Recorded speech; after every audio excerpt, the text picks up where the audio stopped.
खुलुमबाय स्टुडिअ दं आं राजिब बसुमतारी। मैयासो जोंनि बडलेण्ड बुब्लि खौरांनि गेजेरजों चिरां जिल्लानि सिङाव थानाय काजलगावनि जा दांतल बे दांतलाव फुजा हैनो थांनाय साब्रै उन्दै उन्दै लाइमोन सिख्लाफोरा खनसेयैनो मोनसे जायगानिफ्राय गोमानाय खौराङा गोबां रायजो नाङैनो गोसारदोंमोन आरो जोंनिसिमबो गोबां फन कल खालामनानै सोंहरदोंमोन बे साब्रै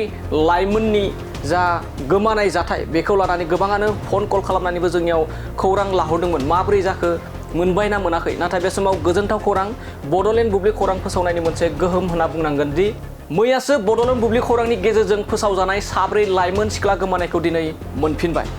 खौराङाव गोसारनाय लोगो लोगोनो चिरां जिल्लानि सिङाव थानाय दांतल पुलिस बिफाना गोब्राब नाजानायनि गेजेरजों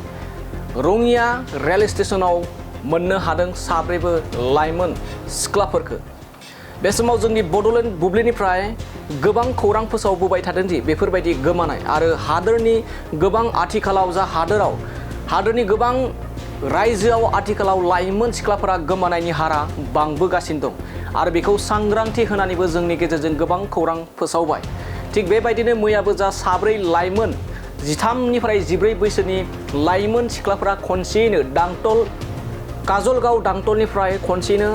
गोमानाय, बहा थांदों सोरजों थांदों जेबो उदिस मोनाखैमोन आरो बे खौरां फोसावनाय लोगो लोगोनो गोबां रायजो नाङैनो गोसारदों आरो बे गोसारनाय लोगो लोगोनो गोबां जोंनि गेजेराव फन कल फैनानै बे जाथायनि सायाव गोबां खौरां लाहरदों, सोंहरदों माबोरै जाखो मोनबायना मोनाखै होननानै। नाथाय बे समाव गोजोनथाव खौरां होनना बुंनांगोन जे बडलेण्ड बुब्लि खौरांनि गेजेरजों फोसावजानाय जा साब्रै लाइमोन उन्दै उन्दै सिख्लाफोरा गोमानाय, बे गोमानायखौ दांतल पुलिस बिफाननि गोब्राब नाजानायाव रङिया रेल स्टेशनाव मोननो हाबाय होननानै बे समाव जोंनिसिम खौरां फैदों।